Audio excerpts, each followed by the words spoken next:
పొన్నూరు పట్టణం తెలుగుదేశం పార్టీ కార్యాలయంలో ఏర్పాటు చేసిన విలేకరుల సమావేశంలో టీడీపీ నాయకులు బండ్లమూడి బాబురావు, పఠాన్ అహ్మద్ ఖాన్, చలంశెట్టి సీతారామయ్య, రత్నకుమారి మాట్లాడుతూ వడ్లమూడిలో రా కదలిరా సభకు వచ్చిన ప్రజానీకం చూసి మతి భ్రమించి మాట్లాడుతున్న వైసీపీ నాయకులు వాస్తవాలు తెలుసుకుని మాట్లాడడం మంచిదని హెచ్చరించారు. నియోజకవర్గంలో శివాలయాల్లో మాంసాహారాలు వండించడం, నారాకోడూరు చెక్ పోస్ట్ దగ్గర భాషా హత్య, స్టూడియో యజమాని కుమరుడు రబ్బాని మరణం, దళితుడు అయిన బార్నాబాస్ హత్య, తుఫానుకు పంట నష్టపు రైతులు కాకుండా వాలంటీర్లకు పరిహారం రాయితీ ఘనత నీది కాదా అని వారు ప్రశ్నించారు. మొన్న 29వ తారీఖు రా కదిలిరా బాబు గారు మీటింగ్ కి దరిదాపుగా 1,25,00,000 మంది జనాభాని చూస్తే ఇక్కడ స్థానిక ఎమ్మెల్యే కిలాడి వెంకట రోషి గారికి దడబుట్టి ప్రెస్ మీట్ పెట్టి రా కదిలిరా మీటింగ్ చూడగానే ఆయన దడబుట్టుకొచ్చింది. దాని మీద ప్రెస్ మీట్ జరిగింది. తను ఇంకొక అడుగు వెనక తిరిగి చూస్తే బాగుండును అన్నాడు. బాబు గారు ఏమన్నా అంటే ఇక్కడ 700 ఎకరం గ్రావిలి 120 అడుగుల లోతున ఇక్కడ స్థానిక ఎమ్మెల్యే గ్రావిలి తోమి గ్రావిలి మాఫీలో ఎంతో సొమ్ము చేస్తున్నాడని చెప్పి మాట్లాడటం జరిగింది. దాని మీద కిలాడి వెంకటరోషి గారు ప్రెస్ మీట్ ఇచ్చాడు. ఒక్క అడుగు వెనక తిరిగి చూడమన్నాడు. ఒక్క అడుగు వెనక తిరిగి చూస్తే ఏమి కానొచ్చిందంటే బాబు గారికి కాకాని శివాలయంలో మట్టను ముడుతం కానొచ్చింది. ఇంకొంచెం వెనక తిరిగి చూస్తే నాడాకోటలో చెక్ పోస్ట్ కాడ ఆ సాహిబ్ గారిని సంపేత కానొచ్చింది. ఇంకా 2 అడుగులు ముందుకు వస్తే మన బరం భాషని సంపేత మైనార్టీ కమిటీ నెంబర్ అయిన సైఫుల్లా గారు ఎన్నెన్నో మైనార్టీల గురించి ఆయన ఏదో సిటీ కేబుల్ గురించి మాట్లాడుతున్నారు. సైఫుల్లా గారు ముందు మీరు తెలుసుకోండి, ఆ సిటీ కేబుల్ అనేది ఎవరిది, ఎక్కడి నుంచి వచ్చింది, దాని పుట్టుకొత్తలు తెలుసుకోండి. ముందు తెలుసుకొని మాట్లాడేది. ఆ సిటీ కేబుల్ రమణ గారి తమ్ముడిది అయితే ఆనాడు పొన్నూరు పట్టణానికి గంజి సాంబశివరావు వగైరా 4 పార్ట్నర్తో ఆనాడు శోభా హోటల్పై ఏర్పాటు చేయటం అయింది. ఆ తర్వాత వాళ్ళలో ఒకరిని లాక్కొచ్చి మీరు గొడవ పెట్టి మీ నాన్నగారు యాసిన్ గారు సిటీ కేబుల్ లాక్కోలేరా? ఆ సిటీ కేబుల్ తర్వాత జరిగిన నమస్కారం. మొన్న 29వ తారీఖు రా కదలరా పునర్నిర్వహించిన సభలో వారి అంచనాలకు మించి సక్సెస్ అయినందుకు సభ వారికి ఒక్కొక్కరికి మధ్య భ్రమించి ఏం మాట్లాడుతున్నారో తెలియక మాట్లాడుతూ ఉన్నారు. వాళ్ళలో ఒకరు కోటా శ్రీనివాసరావు గారు కాపులు కేసు చేశారు, రాజు చేశారు. ఆయన ఒక్కడే కాపు అయినట్టు మాట్లాడుతూ ఉన్నారు. ఈ కాపుకే ఇచ్చింది జడ్పీటీసీ ఎవరిచ్చారో ఈయన కోసం సీటు పెండింగ్లో పెడితే అదే ధూళిపాల నరేంద్ర కుమార్ గారు కలెక్టర్ ఆఫీస్కి వెళ్ళి తలుపులు పగలగొట్టి నీకు సీట్ కన్ఫర్మ్ చేసి డబ్బులు ఇచ్చి గెలిపించింది ధూళిపాల నరేంద్ర కుమార్. నువ్వు ఆయన విమర్శించే స్థాయి లేదు, అయినా విమర్శిస్తూ ఉండవు. ఇంకోటి, నీ సొసైటీలో మునిపల్లి మీరుగా ప్రకటించుకున్న సొసైటీలో మొక్కజొన్న తెల్లజొన్న ఈ మీడియా పెట్టడానికి వడ్లమూడి మాణిక్యం గారు ఆమె లేడీ, మేము ఆ పేర్లు చెప్పి మాట్లాడాల్సిన అవసరం లేదు. ధూళిపాల నరేంద్రమేనా అవాకులు సవాకులు బాగా తేలుతుంది ఈ మధ్య. ఎందుకంటే ఆమెకి ఎంత ప్యాకేజ్ ఇచ్చారో మాకైతే తెలియదు. కానీ ఆ మాట్లాడే మాటలేంది, బాబు గారు మీటింగ్ పెడితే ఆయనకే 4 బెయిల్కి తీసుకొచ్చారని అంటుంది. అమ్మా, మీ అన్న జగనన్న ఎన్నాళ్ళు ఉన్నాడు జైల్లో, ఒక్కసారి వెనక్కి వెళ్ళి గుర్తు చేసుకుంటే ఆ సంగతి నీకు తెలిసిద్దమ్మా. అట్టాగే అవినీతి అయిన వెంకట రోషి గారు ఆయన చిట్ట ఇప్పాలంటే మొత్తం మైనింగ్ మీనే. ఏ రోజైనా కానీ పొన్నూరు నియోజకవర్గంలో ఆయన చేసిన అభివృద్ధి ఏందో వచ్చి చెప్పమని శ్రీ దుర్గమల్లేశ్వర స్వామి దేవస్థానము ఇంద్రకీలాద్రి విజయవాడ ఉదయం దేవస్థానంకు ఉప సంస్థ అయిన సివి రెడ్డి చారిటీస్ వ్యవస్థాపకులు ధార్మిక రత్న చుండూరు వెంకటరెడ్డి 43వ వర్ధంతి సందర్భంగా విజయవాడ 1 టౌన్లోని పాడి వీధి నందలి సివి రెడ్డి చారిటీస్ ప్రాంగణం నందు సంస్మరణ సభ ఘనంగా నిర్వహించడం జరిగింది. ఈ కార్యక్రమానికి ఆలయ trust board chairman Karnati Rambabu, కార్యనిర్వాహక engineer KVS Koteswararao, trust board సభ్యులు కట్టా సత్తయ్య, బుద్ధ రాంబాబు, కేసరి నాగమణి సహాయ కార్యనిర్వహణాధికారులు పాల్గొన్నారు. ఈ సందర్భంగా ఆలయ చైర్మన్ కార్నాటి రాంబాబు మాట్లాడుతూ చుండూరు వెంకటరెడ్డి చేసిన మంచి పనుల గురించి వారి యొక్క గొప్పతనాన్ని గురించి ప్రసంగించారు. ఈ కార్యక్రమంలో ఆలయ వేదిక కమిటీ సభ్యులు, ఆలయ సహాయ కార్యనిర్వహణాధికారి ఎన్ రమేష్, బివి రెడ్డి, జంగం శ్రీనివాస్, ఆలయ పర్యవేక్షకులు, వేద విద్యార్థులు మరియు దేవస్థాన సిబ్బంది పాల్గొన్నారు.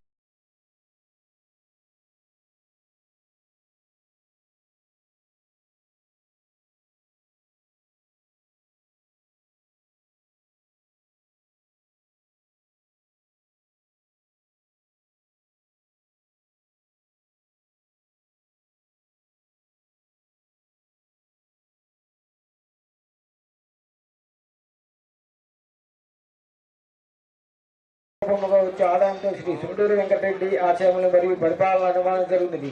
ఈ సంస్థ ఏ విధమైన వ్యవసాయ భూములు లేవు.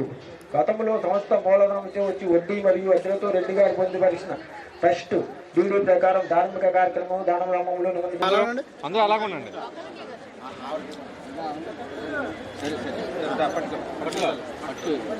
హలో వచ్చామ్మా ఫోన్ చేసావా?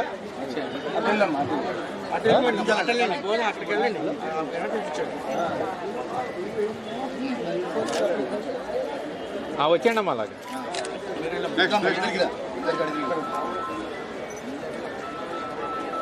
వచ్చేయండి. నాగండి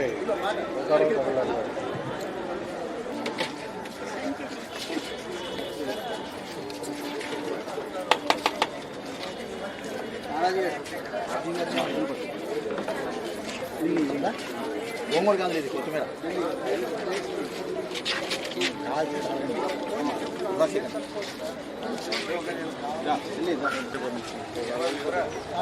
ఎరు బాబు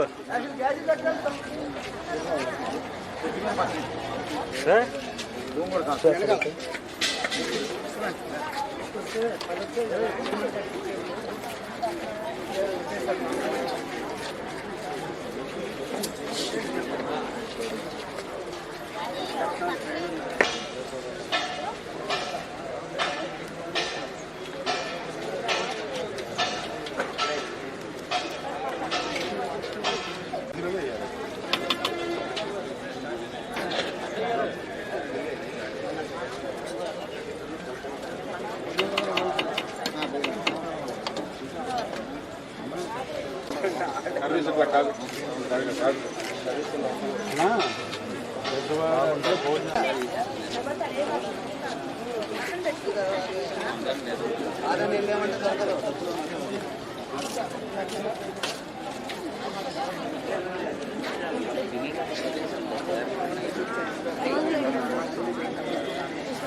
మా వేదం నేర్చుకుంటున్నటువంటి విద్యార్థులు కానీ, అలాగే వివిధ స్కూల్స్ నుంచి కానీ, కాలేజీల నుంచి కానీ వచ్చినటువంటి విద్యార్థులు కూడా, అలాగే వృద్ధులు కానీ, ఇంకా పెద్దలు చాలా మంది కూడా ఈ కార్యక్రమానికి విచ్చేయటం జరిగింది. అదేవిధంగా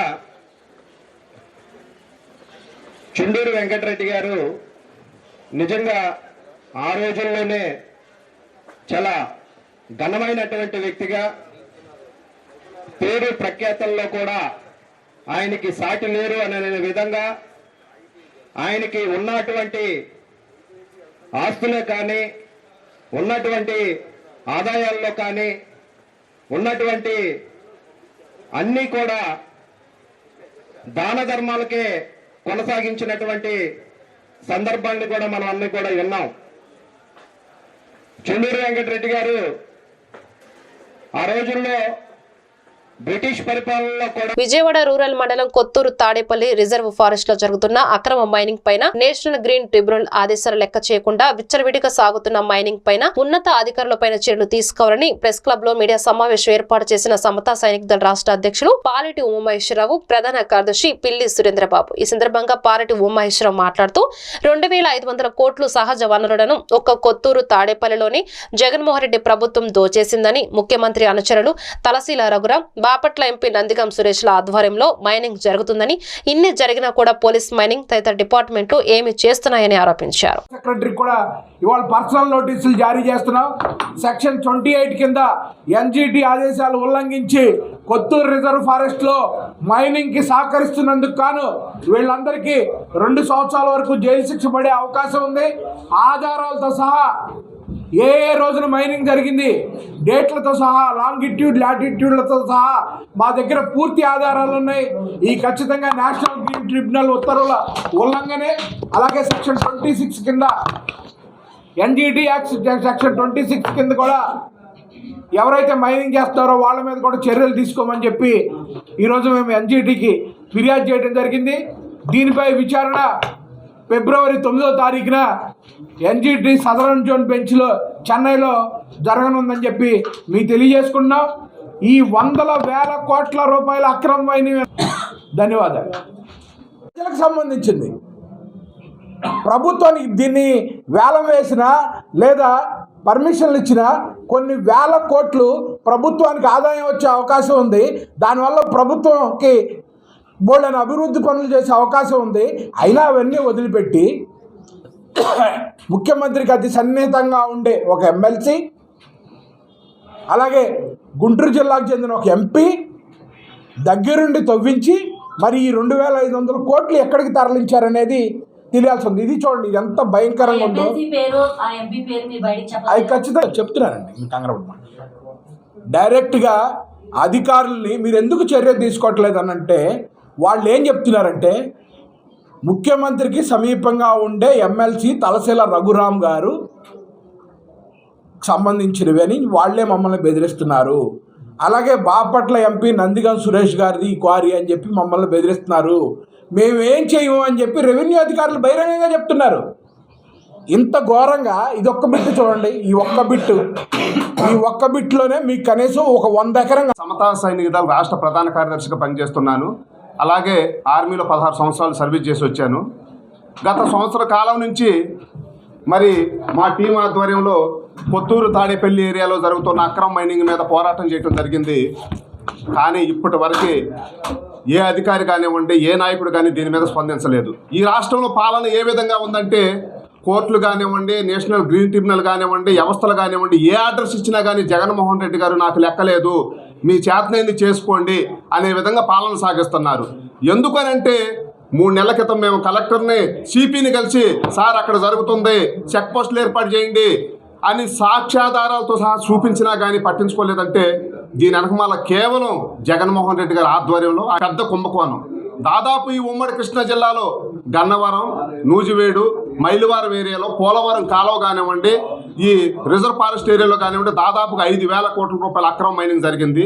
ఈ డబ్బును అంతటిని కూడా జగన్మోహన్ రెడ్డి గారు రాబోయే ఎలక్షన్లో ఈ ఉమ్మడి జిల్లాలో ఉన్న 16 నియోజకవర్గాల్లో కూడా నియోజకవర్గానికి 2 తెలుగుదేశం పార్టీ అభ్యర్థిగా స్థానిక ముస్లిం మైనార్టీ నాయకుడికే కేటాయించండి కోరుతూ విజయవాడ పశ్చిమ నియోజకవర్గ స్థానిక ముస్లిం మైనార్టీ నాయకులు, టీడీపీ రాష్ట్ర మైనార్టీ సెల్ నాయకులు షేక్ తాజుద్దీన్, 54వ డివిజన్ టీడీపీ ఇన్ఛార్జ్ సలీం తదితరులు ఆదరణ కార్యక్రమం చేపట్టారు. ఈ సందర్భంగా తాజుద్దీన్ తదితరులు మాట్లాడుతూ రాష్ట్రంలో దాదాపు 14% ఉన్న ముస్లింలు అందరూ కూడా తెలుగుదేశం పార్టీ వైపు చూస్తున్నారని, రాష్ట్రంలో ఉన్న 93 నియోజకవర్గాలలో 10% కన్నా ఎక్కువగా ముస్లిం మైనార్టీలు ఉన్నారన్నారు. రాష్ట్రంలో 21 స్థానాలలో ముస్లింలు ఇండిపెండెంట్ గా ఆయన గెలుస్తారని, అందులో విజయవాడ పశ్చిమ నియోజకవర్గం ఉన్నదన్నారు. పశ్చిమ నియోజకవర్గంలో దాదాపు 60 నుండి 70 వేలు ఓట్లు ఉన్నాయని, అవి కూడా టీడీపీ వైపు చూస్తున్నాయన్నారు. ఈ కార్యక్రమంలో పశ్చిమ నియోజకవర్గ టీడీపీ నాయకులు పాల్గొన్నారు. రాష్ట్ర నాయకులు అన్నమాట. ఈరోజు విజయవాడ పశ్చిమ స్టేట్ ముస్లిమ్స్ మైనార్టీస్కి ఇవ్వాలి. అది పొత్తులైనా సరే, జనసేన టీడీపీ పొత్తులైనా సరే ముస్లిం మైనార్టీస్కి సీటు కేటాయించాలి. ఇది మా విన్నపం, ఈ ముస్లిమ్స్ యొక్క విన్నపం అండ్ డిమాండ్, మా రిక్వెస్ట్ అన్నమాట.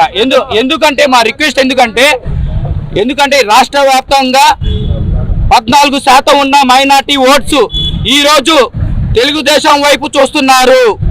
అలాగే ఈరోజు 93 అసెంబ్లీలో 10% కన్నా ఎక్కువ ఉన్నారు ముస్లిం మైనార్టీ ఓట్స్, కేవలం తెలుగుదేశం పార్టీ వైపు చూస్తున్నారు. అలాగే 21 స్థానాల్లో ఇండిపెండెంట్ గా నుంచున్న మైనార్టీస్ గెలుస్తారు. అందుకే ఆ 21 స్థానాల్లో విజయ. ఈ పశ్చిమ నియోజకవర్గంలో వెస్ట్ కాన్స్టిట్యున్సీలో ఎప్పుడు జలీల్ ఖాన్ గారు వెన్నముక్కలా పనిచేసే మనిషి ఆయన. ఈ షాదీఖానా కానీ ఎస్సీ ఎస్టీ అన్ని కులాలకి అందరూ ఆయన కలుపుకునే పోయే మనిషి ఆయన. కాబట్టి ఈ సీనియర్ నాయకుడు జలీల్ ఖాన్ గారికి తప్పకుండా ఆయనకి సీట్ ఇస్తే మన తెలుగుదేశం జెండా రపరపలాడతాం. మేము గిఫ్ట్ ఇస్తాం. మేము ఈ టీడీపీకి మేము జలీల్ ఖాన్ గారికి ఇస్తే జై జేకే. ముఖ్యమంత్రి వైఎస్ జగన్మోహన్ రెడ్డి మద్య నిషేధం చేస్తామని హామీ ఇచ్చి మాట తప్పారంటూ లెనిన్ సెంటర్ లో మహిళా సమైక్య ధర్నా మద్యం అలవాటుతో మరణించాడంటూ మహిళా సమైక్య నాటకం ప్రదర్శించారు. ఈ కార్యక్రమంలో సిపి రాష్ట్ర కార్యదర్శి రామకృష్ణ, మహిళా సమైక్య జనరల్ సెక్రటరీ దుర్గా భవాని, జాతీయ నాయకురాలు అక్కినేని వనిజాలు పాల్గొన్నారు. ఈ సందర్భంగా వారు మాట్లాడుతూ మద్యం కారణంగా రోడ్డు రక్తసిక్తం అవుతున్నాయని, ఏపీ మహిళా సమైక్యకు మద్దతు ప్రకటించిన సిపి రామకృష్ణకు అభినందనలు తెలుపుతున్నామని, మద్య నిషేధం చేస్తా అంటూ 10% షాపులు తగ్గించారు జగన్మోహన్ అని, ఇప్పుడు కల్తీ మద్యం అమ్మకాలు పెరిగిపోయాయని, 25% మద్యం మరణాలు పెరిగిపోయాయని ఆరోపించారు. ఈ కార్యక్రమంలో ఏపీలోనే అన్ని జిల్లాల నుండి మహిళలు పెద్ద ఎత్తున తరలివచ్చారన్నారు.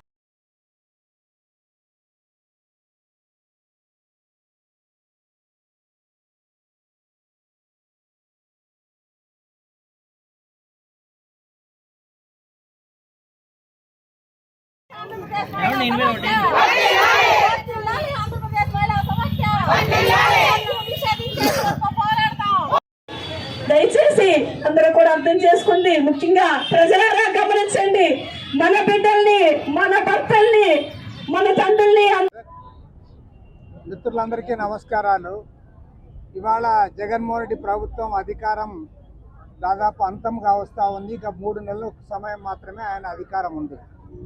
ఆయన చాలా క్లియర్గా చెప్పాడు, రాబోయే 5 ఏళ్లలో దశల వారీగా మద్యపాన నియంత్రణ చేస్తాము, మద్యాన్ని నిషేధిస్తాము.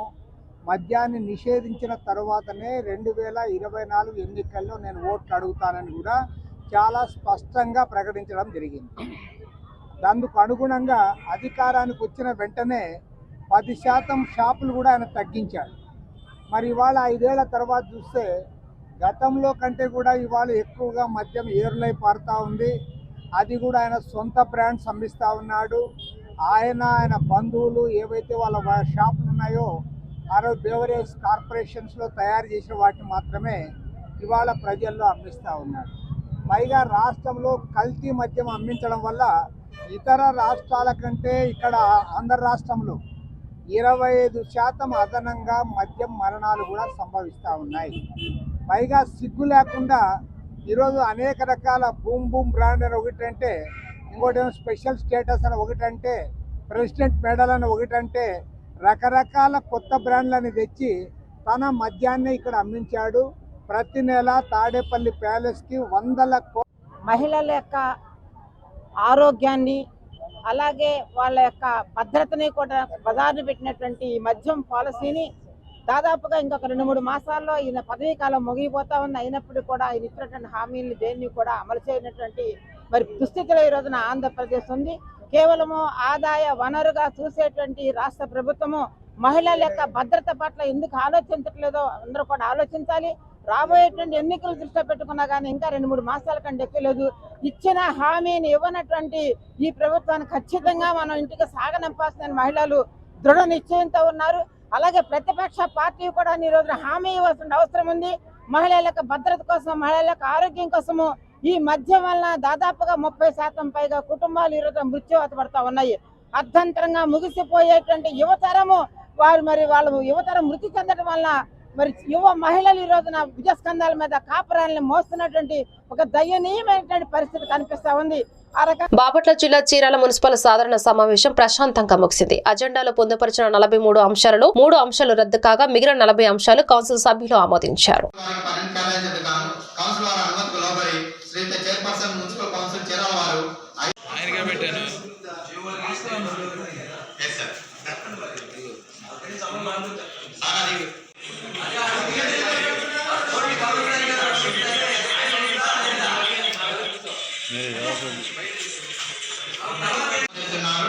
మొత్తం కలిపి 5,72,000 అవి దాఖలు చేసిన కొటేషన్లలో తక్కువ కొటేషన్ రేటు దాఖలు చేసిన స్టాఫ్ ట్రైనింగ్ గుంటూరు వారి కొటేషన్ ఆమోదం మరియు పని అత్యవసర దృష్ట్యా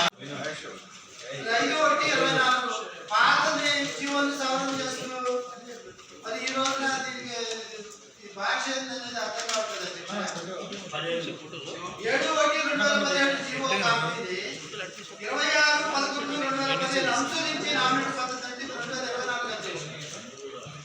ఏదైనా కాకవాడి వేసుకొని చేసుకోవచ్చా? బాపట్ల జిల్లా చీరాల అంబేద్కర్ భవన్ లో 1వ పట్టణ సీఎని Seshagiri Rao, SI Gopi, ASI Chinnabotula Srinivasa Rao, head constable Chelli Stephen సిబ్బంది ఆటో డ్రైవర్లకు ట్రాఫిక్ పై అవగాహన సదస్సు నిర్వహించారు. ఈ సందర్భంగా చీరాల 1వ పట్టణ సీఎ శేషగిరిరావు మాట్లాడుతూ చీరాలలో ట్రాఫిక్ అస్తవ్యస్తంగా ఉంది. ముఖ్యంగా ఆటో డ్రైవర్లకు అవగాహన లేకపోవడమే రోడ్డుకు అడ్డంగా ఆటోలు నిలపరాదు. అదేవిధంగా లైసెన్సులు లేని వారు కూడా ఆటోలు నడుపుతూ ప్రమాదాలకు గురవుతున్నారని తెలిపారు. అతన్ని కూడా మనం డివైడ్ ఇచ్చాము. అతనికి అదే ఆ డబ్బులు కల్లాతను మనం చాలాసార్లు మనం మీడియా ద్వారా ఉద్దేశం చేసినాం, కానీ అతనైతే రాలేదు. ఆ డబ్బులు కూడా ఫుల్ సిగ్నల్ కాకుండా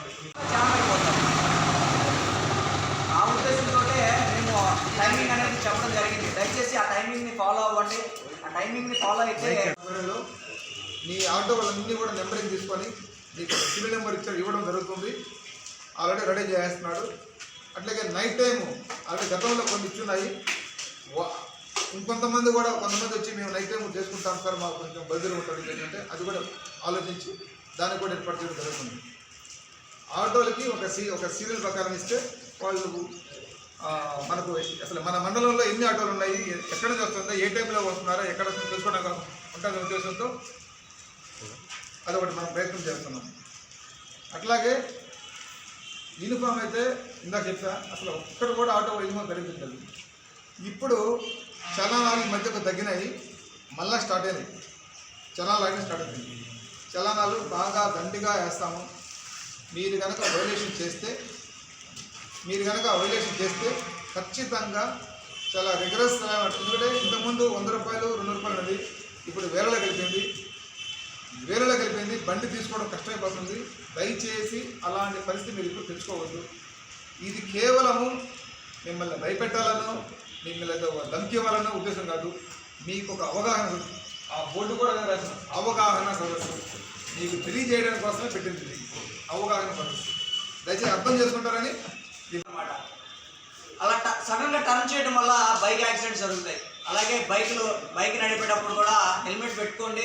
హైవేస్ ఎక్కినప్పుడు అవి మన సేఫ్టీ కోసమే అవి పెట్టడం జరిగింది కాబట్టి హెల్మెట్ యూజ్ చేయండి. అలాగే బైకుల్లో ర్యాష్ డ్రైవింగ్స్ అనేవి మేము ఈ మధ్య చూస్తున్నాం, వాటి మీద కూడా స్ట్రిక్ట్గా యాక్షన్ తీసుకుంటున్నాము. ఆ బండి కూడా సీజ్ చేసేసి కోర్టుకు పెట్టేయడము, లైసెన్సులు క్యాన్సిల్ చేయించడం కూడా చాలా స్ట్రిక్ట్గా చేస్తాము. వాటికి సంబంధించి కూడా మీరు బైక్లు అనేవి చాలా జాగ్రత్తగా నడపాలి. అలాగే ట్రిపుల్ రైడింగ్ కావచ్చు, ఏదైతే రాంగ్ పార్కింగ్స్ ఉన్నాయో అవన్నీ మీరు రెక్టిఫై చేసుకోవాలి. సో వాటికి సంబంధించే మేము ఈరోజు ఈ అవగాహన పెట్టడం జరిగింది. సో ఈ మధ్య ఫైన్స్ కూడా పెరిగిపోయినాయి. మీరు ఇంతకుముందు అనుకున్నట్లు ట్రిపుల్ రైడింగ్ వస్తే 250 330 కాదు, ఇప్పుడు 1000 రూపాయలు తీసుకుంటారు. కోర్టులో ఫైన్ 1000 రూపాయలు కట్టుకోవాల్సి ఉంటుంది. అలాగే బండి వెహికల్ కనుక ఏదైనా అబ్స్ట్రక్షన్ పెడితే కోర్టులో పెడతాము. అలాగే ఎఫ్ఐఆర్ కూడా ఫైల్ అవుతారు. ఆటోలు కానీ వెహికల్స్ కానీ ఏదైనా అబ్స్ట్రక్షన్ పెట్టినా కానీ. మంగళవారం sentence college of engineering and technology Chirala చదువుతున్న బీటెక్ విద్యార్థులకు లైఫ్ సక్సెస్ అనే అంశంపై సెమినార్ నిర్వహించారని కళాశాల సెక్రటరీ వనమ రామకృష్ణారావు మరియు కరస్పాండెంట్ శ్రీమంత్ లక్ష్మణరావు తెలిపారు. ఈ పోటీ ప్రపంచంలో ప్రతి విద్యార్థికి చదువుతో పాటు వ్యక్తిత్వ విలువను మరియు జీవిత ఆశయం విజయ సాధన కలిగి ఉంటారని విద్యార్థులను ఉద్దేశించి కళాశాల ప్రధాన అధ్యాపకులు మోహిత వేణుగోపాలరావు తెలిపారు. ఈ సదస్సుకు సంకల్ప లైఫ్ స్కూల్ కు చెందిన అమెరికా నుండి ఎన్ఆర్ఐ వెంకట్ ముఖ్య అతిథిగా విచ్చేశారు. ఎన్ఆర్ఐ వెంకట్ విద్యార్థులను ఉద్దేశించి మాట్లాడుతూ ప్రతి విద్యార్థి జీవితంతో విజయం సాధించడానికి కావలసిన మైండ్ సెట్ ను ఎలా ప్రిపేర్ చేసుకోవాలో తెలిపారు. విద్యార్థులు చదువుతున్న సమయంలోనే వ్యక్తిత్వ వికాసం పెంపొందించుకోవాలని, అలాంటి విద్యార్థులు సమాజంలో ఎటువంటి కష్టాన్నైనా సమర్థవంతంగా ఎదుర్కోగలరని తెలిపారు. ఈ సదస్సులో వివిధ విభాగాధిపతులు, అధ్యాపకులు, విద్యార్థులు పాల్గొన్నారు.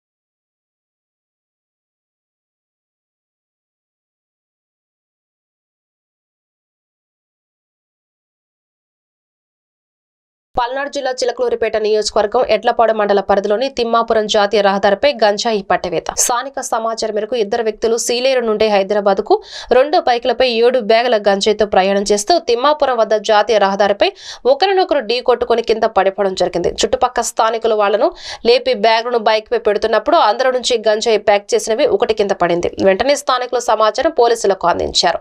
Chilakaluripet rural SP Srinivas Reddy, Nadendla SI Balaram Reddy సంఘటన స్థలానికి చేరుకొని వివరాలు అడిగి తెలుసుకున్నారు. ఈరోజు ఉదయం ఎర్లీ మార్నింగ్ సమయంలో మా హైవే మొబైల్ వాళ్ళు వెహికల్ చెకింగ్ చేస్తుండగా ఇద్దరు వ్యక్తులు అనుమానాస్పదంగా అతివేగంగా వాళ్ళని నెట్టేసుకొని పారిపోవటం జరిగింది.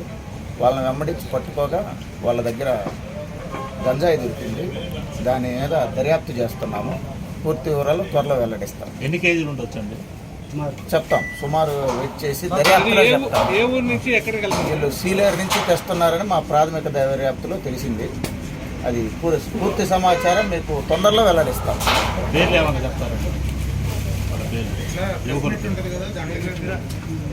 పేర్లే చెప్పకూడదు. సుమారు ఎంత అది వెయిట్ చూసి మొత్తం దర్యాప్తులో చెప్తాం. ఎన్ని బ్యాగులు? సుమారు 6 బ్యాగులు. వచ్చండి బ్యాగ్ ఒక్కొక్కటి 2 కేజీస్ ఉంది. మొత్తం అట్టాకి 49 దొరికాయి. వాటిని వెయిట్ చూసి మొత్తం దర్యాప్తులో మీకు చెప్తారు. 49 బ్యాగులు. గత ఆదివారం ఆత్మహత్యకు పాల్పడ్డ మత్స్యకారుడు చోడిపల్లి దుర్గారావు కుటుంబాన్ని మత్స్యకారుల సంఘం రాష్ట్ర అధ్యక్షుడు అర్జున్ పరామర్శించారు. మాచర్ల మండలం విజయపురి సోదరులు దుర్గారావు స్వగృహానికి వెళ్లి అండగా ఉంటామని కుటుంబ సభ్యులతో చెప్పారు. అధికార పార్టీ నాయకులు పోలీసుల వేధింపులతోని చోడిపల్లి దుర్గారావు ఆత్మహత్య చేసుకున్నాడని ఆయన అన్నారు. ఈ కార్యక్రమంలో ఆర్గనైజింగ్ సెక్రటరీ కుర్రి శివారెడ్డి, మండల అధ్యక్షుడు నేరెటి వీరస్వామి యాదవ్, నియోజకవర్గ ఎస్టీ సెల్ అధ్యక్షుడు వజ్రానాయక్, గోండాల శ్రీను, జనసేన పార్టీ అధ్యక్షుడు రాహుల్, మత్స్యకారుల సంఘ మాజీ అధ్యక్షుడు ఎర్రపల్లి వెంకటేశ్వర తదితరులు పాల్గొన్నారు. నిన్న పొద్దు బుక్కులు 5 పేపర్లు రాశారు కానీ ఆ బెడబాడి నియమాన్ని కూడా ఇవ్వలేదు. ఇప్పుడు అక్కడ ఉన్నారు.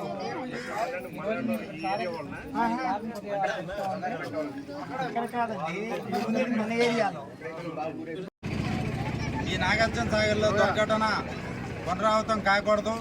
అలాగే పోలీస్ వ్యవస్థ మీద నమ్మకం లేదు. మరి మత్స్యకారులు జరిగిన అన్యాయానికి మేము సిట్టింగ్ జడ్జితో విచారణ జరపాలని కోరుతాము. మరి అలాగే అవసరమైతే గవర్నర్ గారిని కలుస్తాము, ప్రెసిడెంట్ గారిని కలుస్తాము. దీన్ని రాష్ట్ర నలుమూల మా సమస్య కింద మరి మా సోదరికి జరిగిన అన్యాయానికి మేము మత్స్యకారుల తరఫున సుమారు 60 లక్షల మంది ఆంధ్ర రాష్ట్రంలో ఉన్నాము. వివిధ సంఘాలుగా పిలువబడతాము. మా సంఘంలో సభ్యురాలకి జరిగిన నష్టాన్ని మేము ఈ దుర్ఘటన మరి రాష్ట్రం ఎదుర్కొన్న ఈ పరిస్థితుల్లో పోలీస్ వ్యవస్థ మీద మాకు ఎటువంటి ఇది లేదు. మా కులస్తుడిని అన్యాయంగా మరి ఇబ్బంది పెట్టి ఆయన హఠాత్ మరణానికి వీళ్ళు పూనుకున్నారు. దీనికి న్యాయం జరిగే వరకు మేము అన్ని రకాలుగా కూడా నిలబడతాము ఈ కుటుంబానికి అండగా అని చెప్పి మత్స్యకారుల తరఫున తెలియజేస్తూ మరి ఇవాళ ఈ నాగార్జున సాగర్ వచ్చి మరి ఆ సోదరుని పలకరించడం జరిగింది. ఆమెకి ధైర్యం చెప్పి మరి ఆమె కుటుంబానికి అండగా నిలబడతామని చెప్పి మత్స్యకారుల తరఫున, అలాగే మరి రాష్ట్ర తెలుగుదేశం పార్టీ పొలిట్ బ్యూరో సభ్యులు కొల్లి రవీంద్ర గారు, మరి అలాగే ఈ నియోజకవర్గ ఇన్ఛార్జి బ్రహ్మారెడ్డి గారు కూడా మరి ఆయన ఎంతో సద్హృదయంతో మరి కొంత ఆర్థిక సహాయాన్ని పల్నాడు జిల్లా కారపూడి మండలంలోని అంగన్వాడీ సెంటర్లో పిల్లలకు అన్నం పప్పుతో కొద్దిపాటి భోజనాన్ని అందించి మమా అనిపిస్తున్నారు. పిల్లలకి ఇవ్వాల్సిన కోడిగుడ్ల సైతం సరుకు రాలేదని సాకుతో పిల్లలకు అందించడం మానేశారు. అంతేకాకుండా గర్భిణీలకు, బాలింతలకు ఇవ్వాల్సిన పౌష్టికాహారాన్ని సైతం సక్రమంగా అందించడం లేదని ఆరోపణలు వినిపిస్తున్నాయి. అంగన్వాడీ సెంటర్లో పిల్లలు 4 లేదా 5 మాత్రమే వస్తుండడం జరుగుతుందని, కానీ ఆ స్కూల్ అంగన్వాడీ టీచర్లు మాత్రం తమ స్కూల్ కు పిల్లలు అందరూ వస్తున్నట్లుగా హాజరు మాత్రం ఫుల్ గా వేసుకుంటున్నారు. అంగన్వాడీ సెంటర్లను అకస్మాత్తుగా ఎవరైనా వెళ్ళినా 2-3 మాత్రమే పిల్లలు కనిపించడం, ఇదేమని అడిగిన వారికి ఇప్పుడే ఇంటికి వెళ్లాలని సిబ్బంది నుండి సమాధానం ఎదురవుతోంది. ఇప్పటికైనా అంగన్వాడీ స్కూల్లోని చిన్న పిల్లలకు సరైన భోజన సదుపాయాన్ని కల్పించి పౌష్టికాహారాన్ని సైతం సక్రమంగా అందేలా చూడాలని పలువురు కోరుకుంటున్నారు.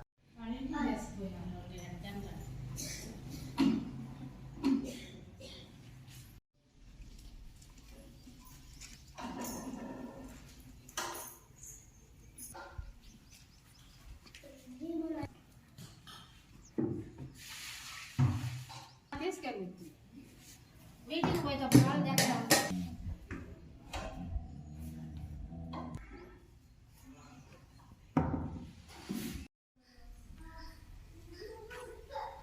ఎంతమంది ఉన్నారమ్మా?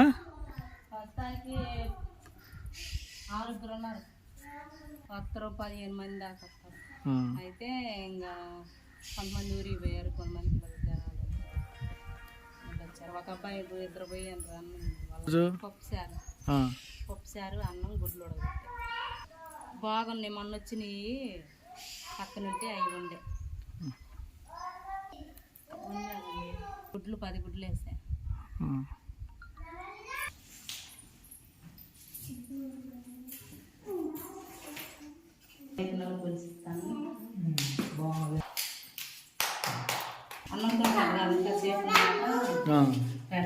రోజంతా పెడతారా? ఈరోజు 6 వచ్చారా? ఏం తిన్నావు ఇవాళ? అన్న ఏం తిన్నావు? కోడిగుడ్లు ఉరిగిపోయినాయి అంటున్నా. ఉరిగిపోతే కొత్తగా కొనుక్కొచ్చి పెట్టలేదా? పెట్టలేదు ఇవాళ నీకు?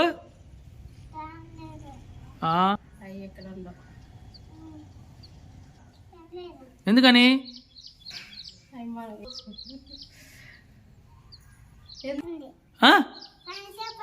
కోడిగుడ్డు చాలా రోజులు అవుతుందా? ఈ వార్త ఇంతటితో సమాప్తం. నమస్కారం.